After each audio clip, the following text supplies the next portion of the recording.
So, welcome back into this flamelet discussion that we were doing. So, we have essentially shown you that by solving the continuity momentum K equation, epsilon equation, and then solving for the mean mixture fraction equation and the variance of mixture fraction equation, we can essentially be in a very powerful position, so that after that, if you obtain a PDF of that of the mixture fraction, we can, using this chamber flame assumption, that at each point in the flow, wherever you have a flame, that essentially the whole flame is composed of numerous flamelets, and all these flamelets obey the 1D chamber flame solution, where your enthalpy can be written as a function of Z, or your reactive scalar can be written as a function of Z, and immediately we can by doing the presumed shared PDF, we can just go and find out the mean scalar of mean reactive scalar at each point in the flow using that presumed shared PDF.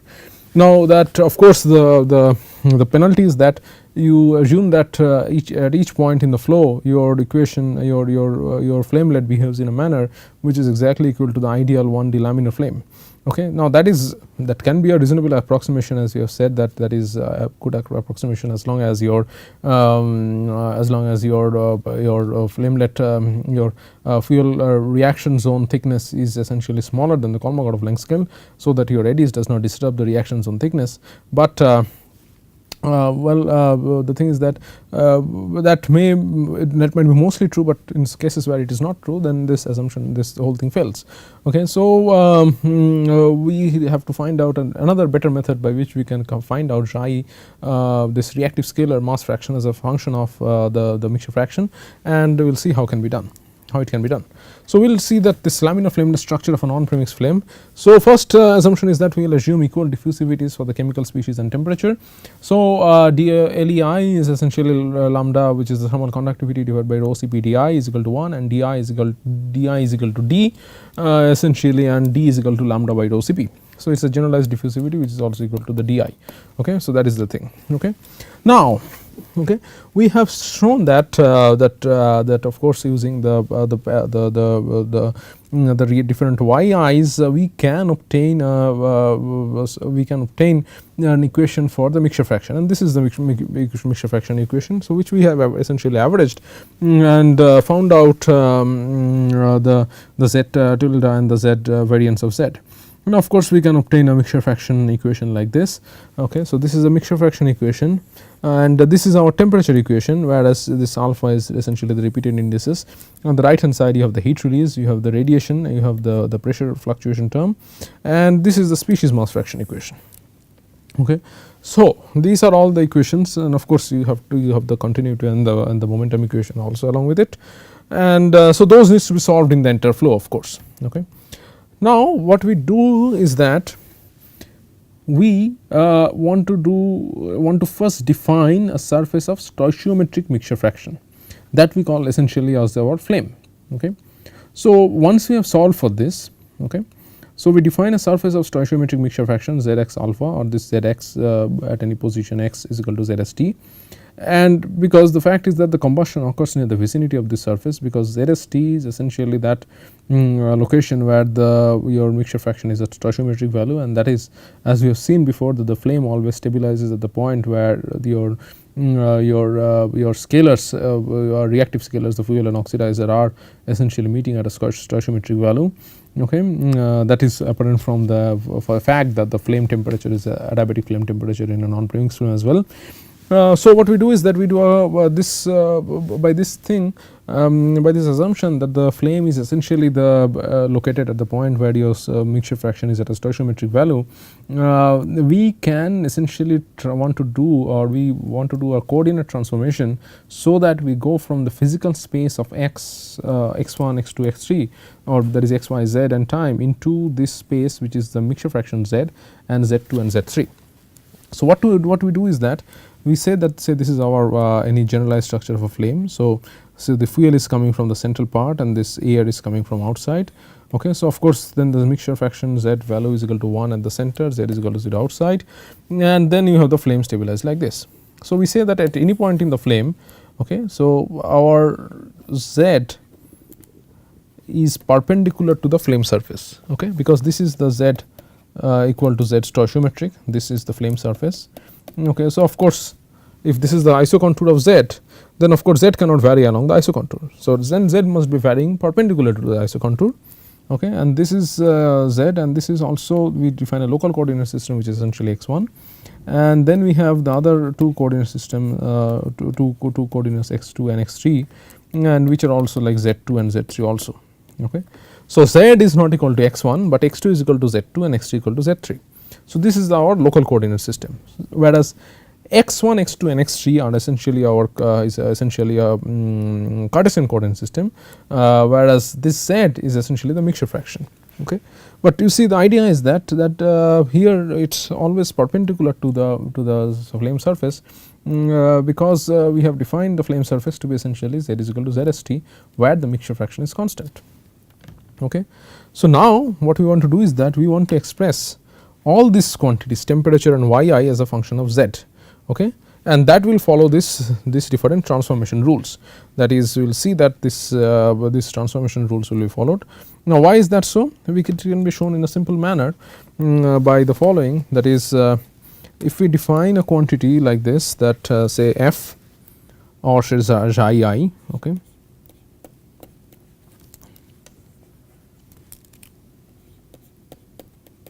is a function of z, z1 z2, z3 and tau.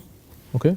So, this is the transformation, this x1, x2, x3 is equal to z, z2, z3 and tau. Okay. So, then del xi del t is essentially del xi del tau times del tau del t plus del xi del z times del z del t plus del xi del z alpha times del z alpha del t. Of course, you see this is because and of course, you see that our assumption is that x2 is equal to z2 and x3 is equal to z3 and t is equal to tau. So, then this is of course equal to 1, and this, since z alpha is independent of t, this is equal to 0. Okay. So, then we are left with this part. So, we can write that d partial dou dot I t is equal to essentially dou dot tau plus d xi I dz times partial dou z dou t. Okay. So, this is essentially the transformation of a coordinate transformation, where you go from a physical spatial coordinates to a variable to a coordinate which is essentially one of the dependent variables of the system itself, which is z. So, this is how you do the coordinate transformation, and is essentially was inspired by the Croco transformation, which was applied for boundary layers. Okay. So, this is the thing, and using this type of approaches you can obtain the other thing also. This is what we just derived, okay, and you can derive this dou x alpha also in terms of z. So, essentially you are transforming, what you want to do is that xi I, okay, is written in terms of x1, x2, x3 and t, okay, and you want to basically transform into xi I, that is a reactive scalar, in terms of z, z2,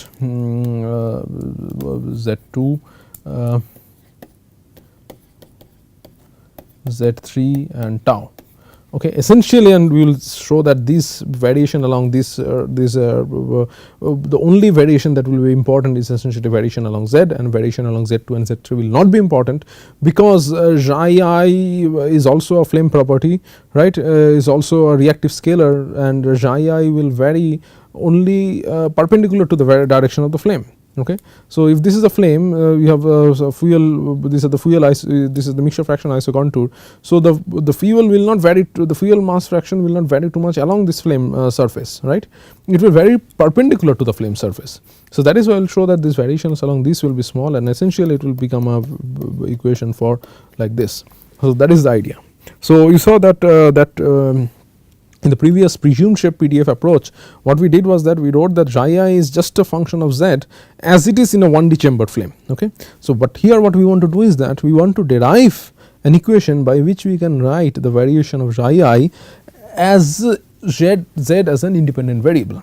So, we want to write xi as we want to find out a governing equation by which xi I can be expressed as a function of z.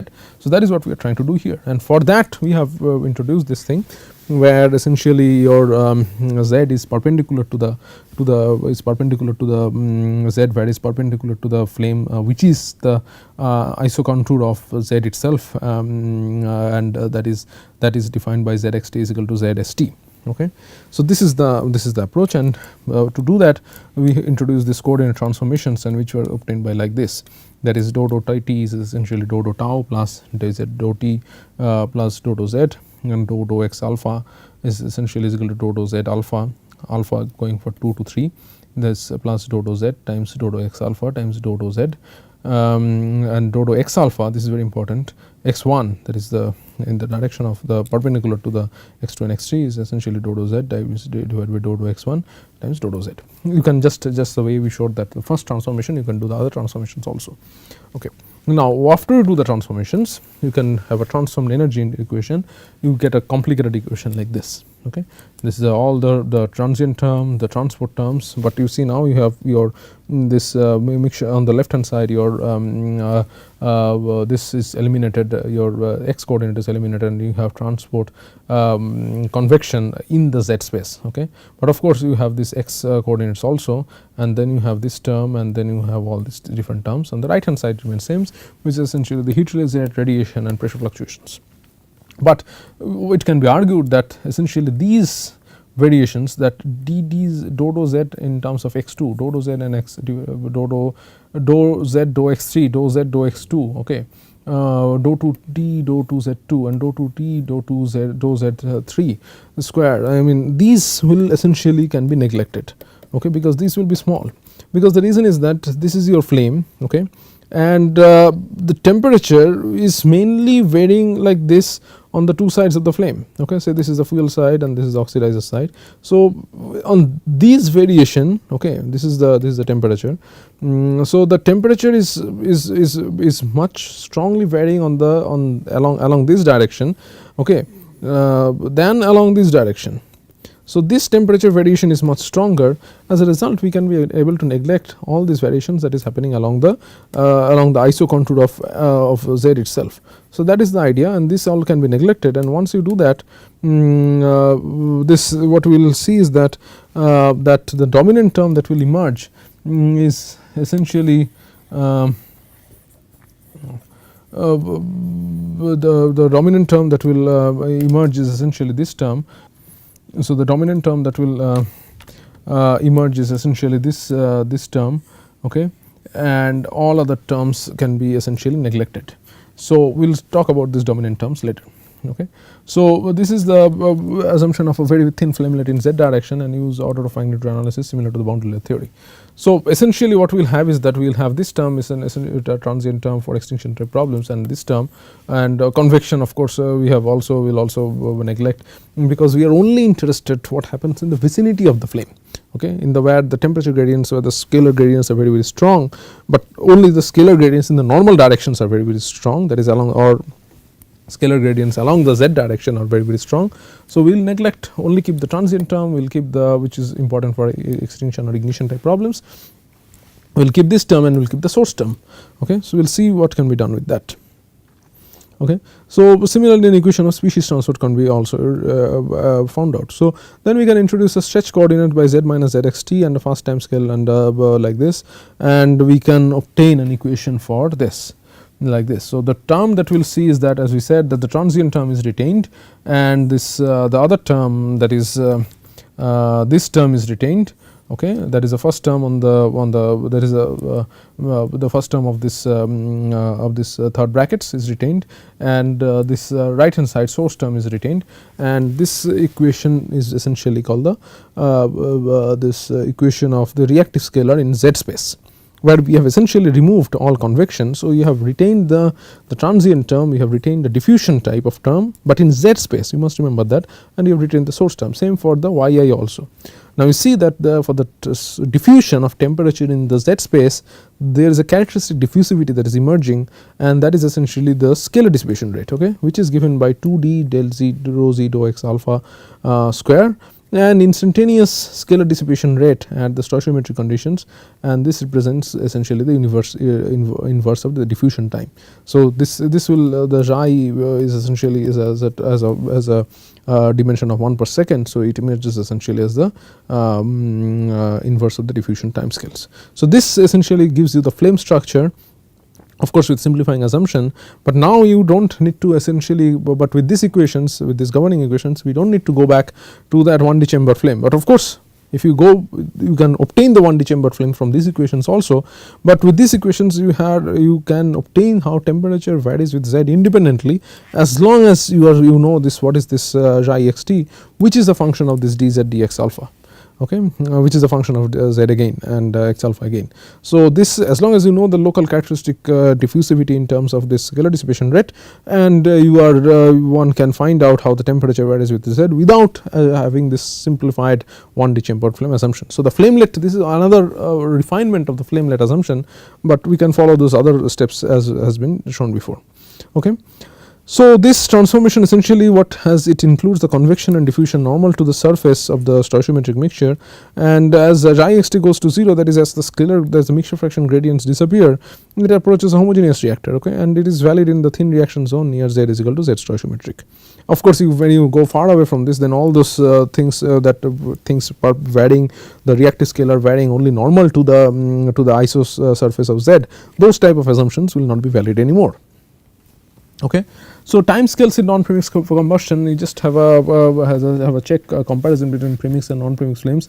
So, this is the time scale for non-premixed combustion, ZST square by times 1 minus ZST square divided by this scalar dissipation rate, and for a non-premixed flame, of course, and this is the quenching, essentially is there is a scalar dissipation rate at quenching. So, of course, when you have the very high scalar dissipation rate, you will see that the flame essentially will be quenched, and this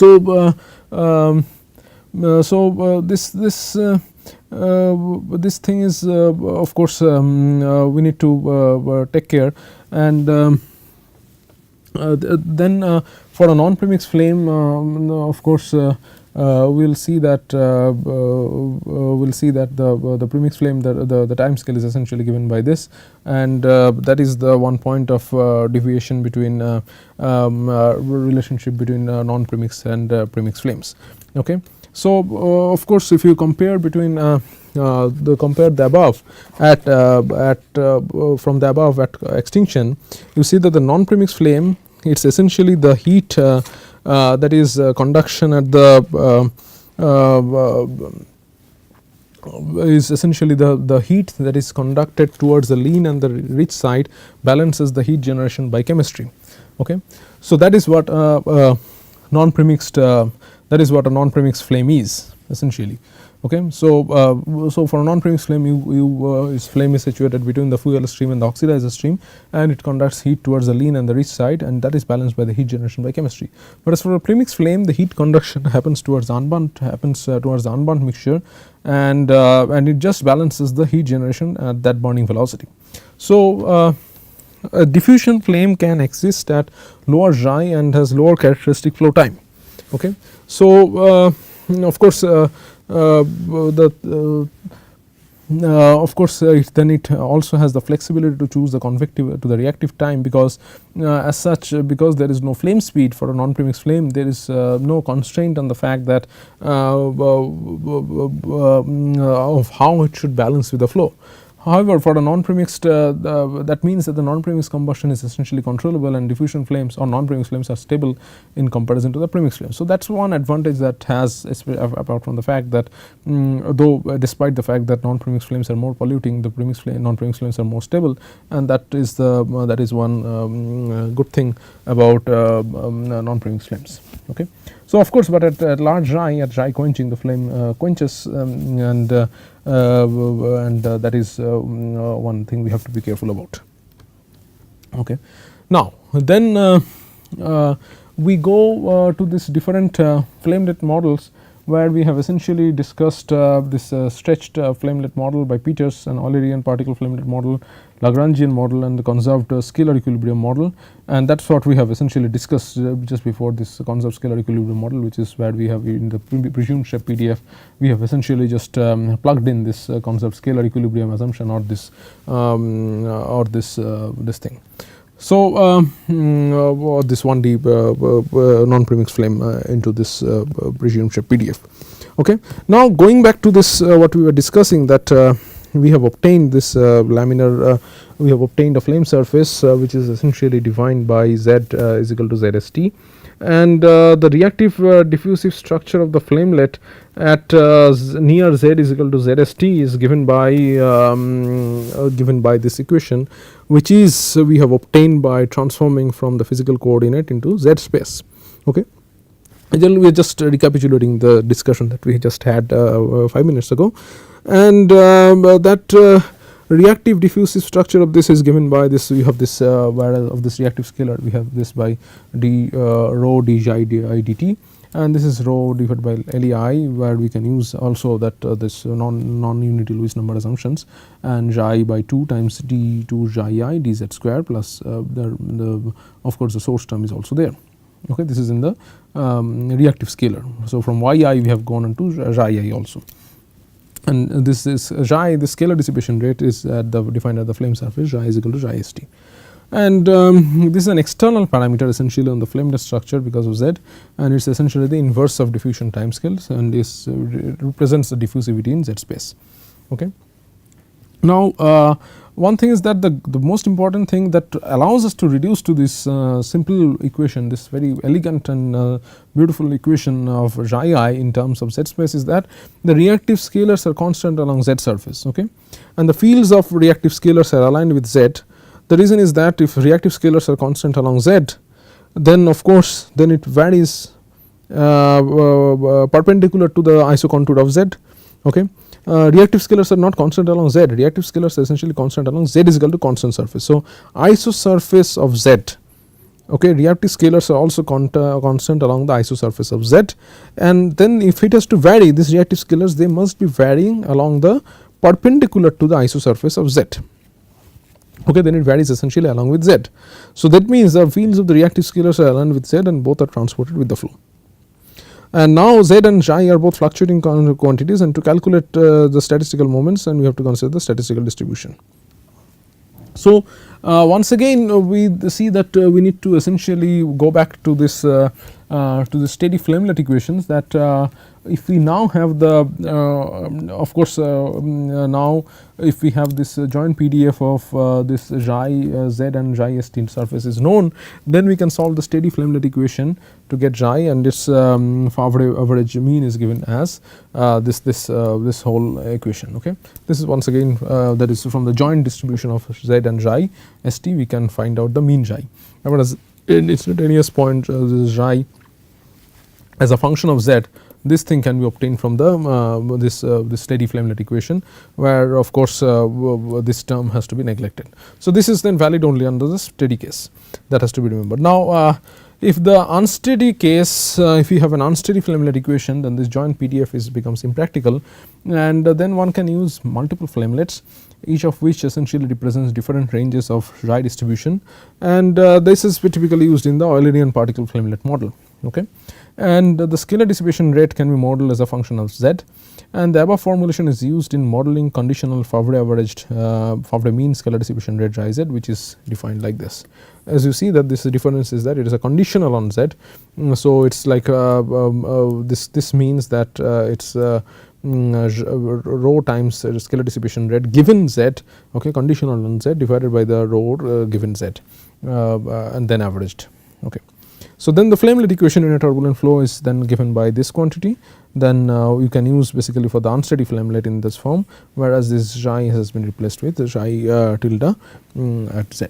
Okay. So, then once again you have come to this equation, but now you see that as I said that the original this model that this conserved scalar equation model, or this where we have essentially plugged in the solution of this 1D chambered flame or the 1D or the equilibrium solution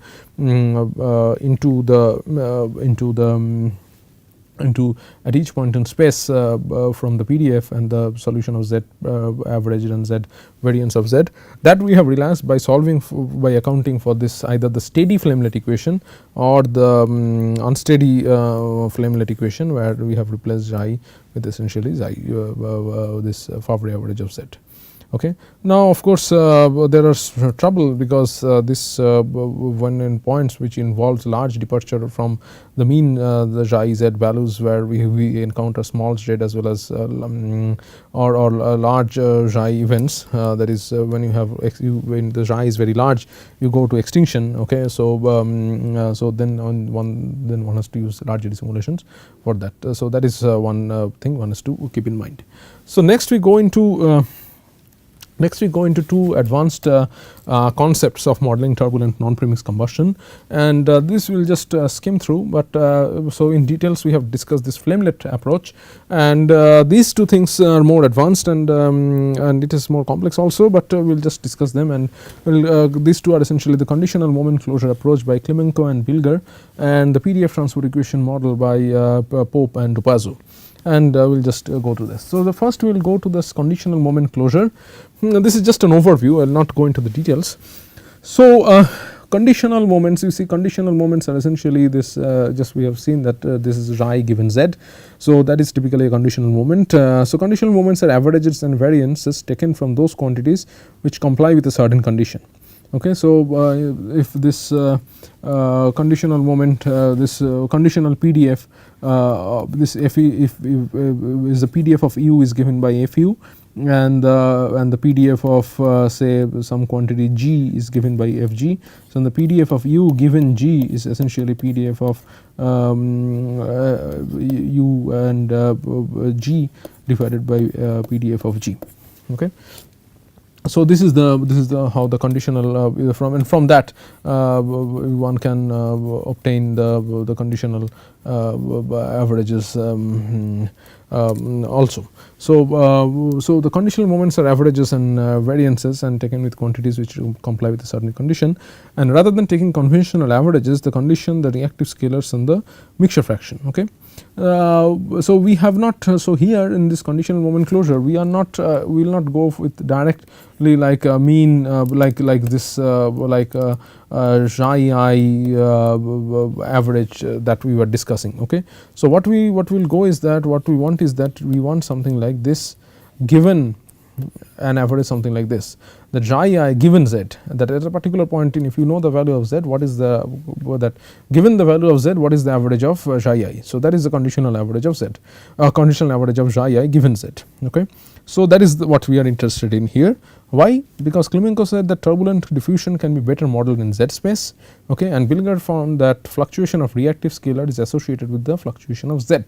So, that is for this two reasons essentially both of these people both of these very highly decorated scientists and propose these conditional moment closure models. Okay. So, in the flamelet model, the flame surface statistics and laminar reactive diffusive structure is attached to the flame surface. So, what we have done is that we solve in the flamelet model, we solve for z tilde mean z, Favre mean z, we solve for the variance of z, and then we attach a diffusive reactive structure to it either by solution from 1D or by solving xi as a function of z.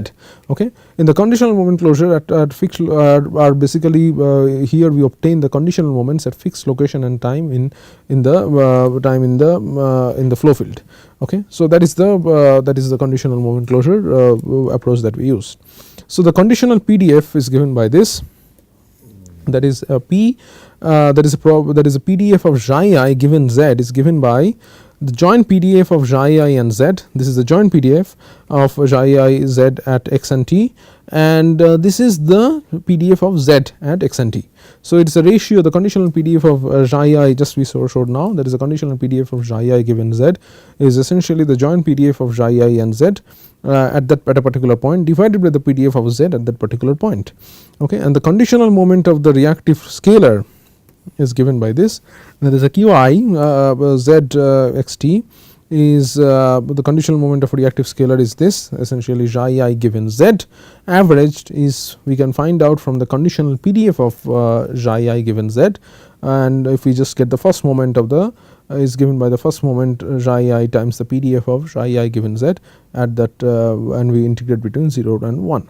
So, this is how the conditional moment of a reactive scalar is defined. Okay.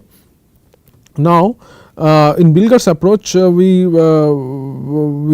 decompose the reactive scalar into conditional mean and conditional fluctuation. So, we define xi I is essentially not xi I average plus xi I fluctuation, is this is a conditional mean and this is a conditional fluctuation. Okay. And using the above decomposition in the governing equations for reactive scalar, we obtain one can obtain this equation. This is a very important equation which has a very important influence in the turbulent non-premixed combustion modeling, and even to some extent in turbulent premixed combustion modeling. Okay. So, this is the equation, and on the left hand side you have as a temporal term of this conditional mean, and then the conditional mean is transported by the mean velocity uz, but in z space. This is not just simple velocity, and then you have this same thing the diffusion of the conditional mean in z space, and once again the Favre average scalar dissipation rate of z appears as the diffusivity, characteristic diffusivity, and then you have a closure for the closure problem for the reaction rate. Okay. So, here you see that this is a Favre conditional velocity, and which is replaced by Favre mean velocity. Favre mean velocity is replaced by this, and Favre conditional scalar dissipation rate and calculated based on the PDF transport equation, and then the Favre conditional chemical source term and calculated based on the presumed shape PDF approach. So, those things has to be integrated, and the higher moments of chemical source term are neglected, and this implies that we can model this xi I this omega I, that is species consumption or production rate at a given z is essentially xi I, and then this as a function of this mean of xi I given z.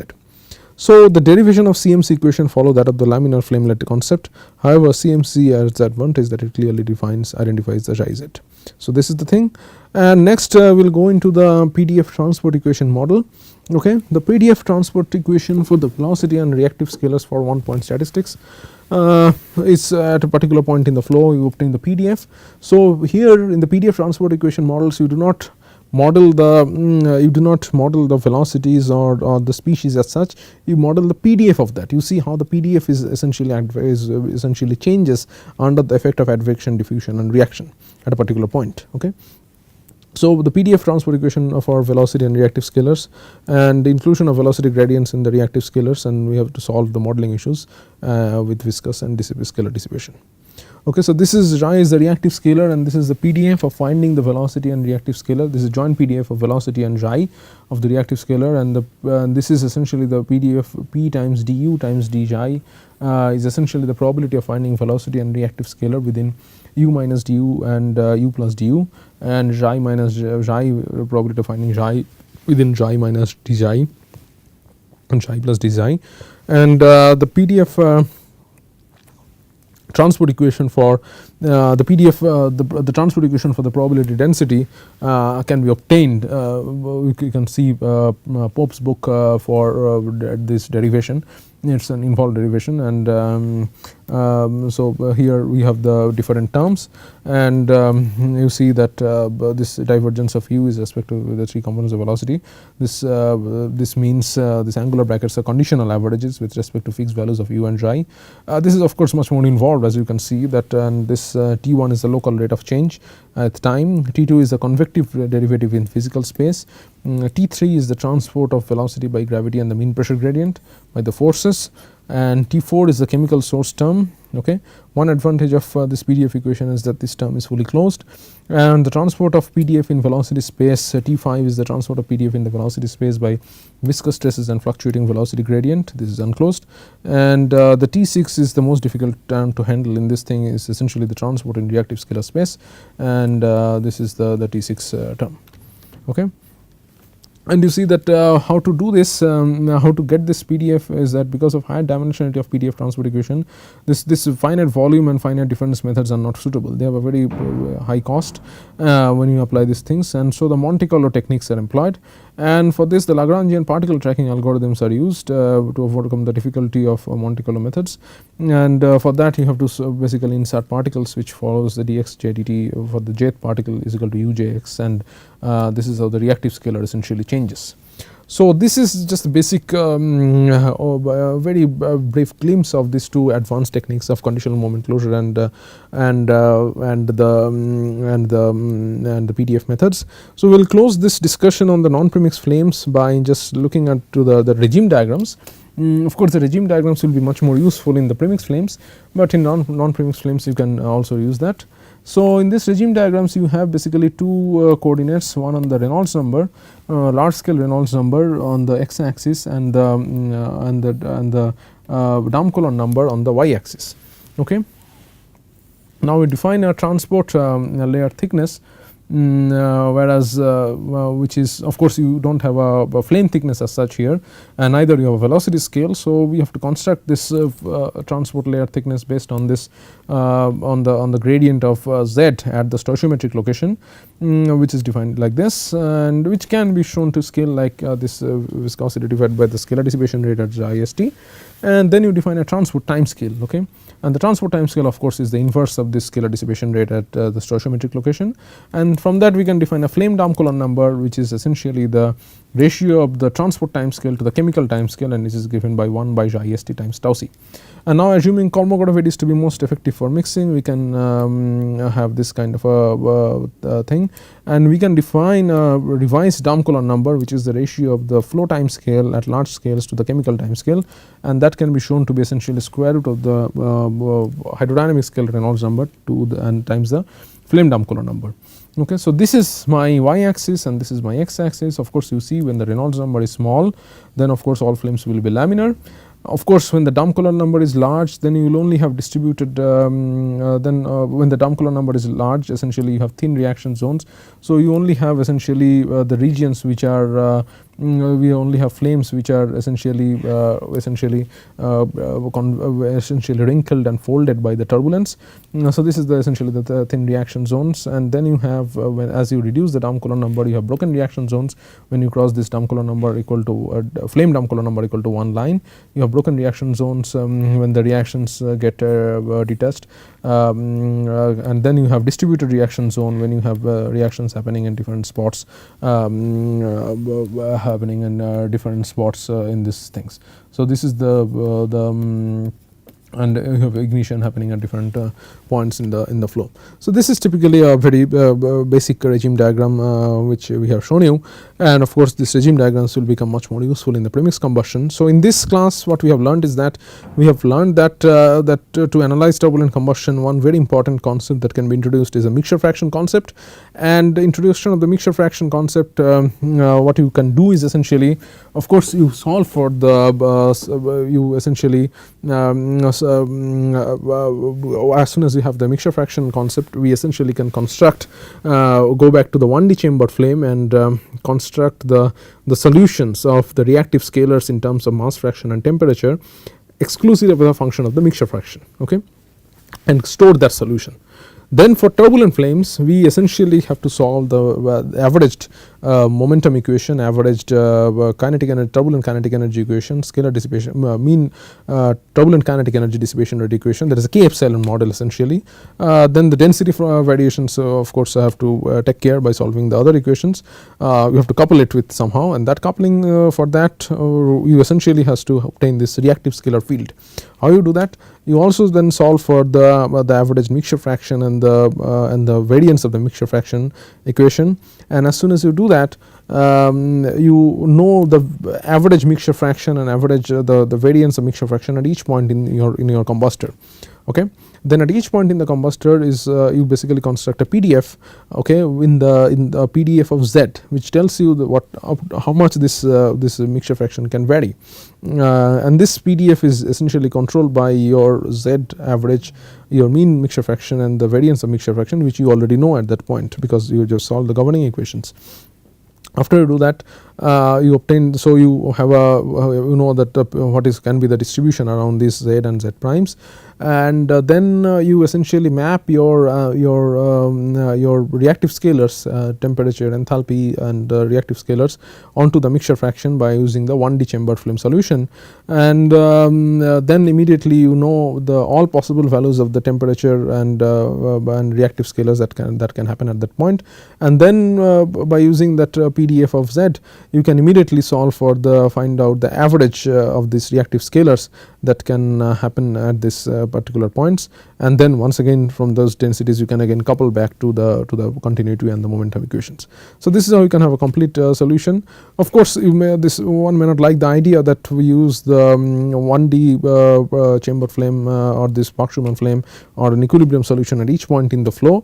So for that, one can basically define one can go from the physical space to a mixture fraction space and basically attach a coordinate system, which is where the mixture fraction varies normal to the flame surface, which is considered to be the mean mixture fraction, which is considered to be the stoichiometric isocontour of the mixture fraction, and then you basically transform your reactive scalar equation from the physical space to the mixture fraction space, and then you basically can obtain xi I, this reactive scalar, as a function of the mixture fraction. So once again, then going back, one can find out given a steady or an unsteady situation and appropriate choice of the scalar dissipation rate, one can find out the PDF or the mean xi or the mean reactive scalar at a particular point. And then of course we have seen that in this approach the one big takeaway is that the scalar dissipation rate emerges as the characteristic diffusivity of the reactive scalar in the mixture fraction space. And then of course we introduced just skim through or just glance through the two modern approaches with this conditional moment closure and the PDF approach, and then we closed it with the turbulent non-premixed combustion diagram. So this is so much for the turbulent non-premixed combustion, and then in the next class we will take up turbulent premixed combustion, and then later we will take up appropriate we'll take up the practical aero engine combustors towards the end of the course. So till then, goodbye friends.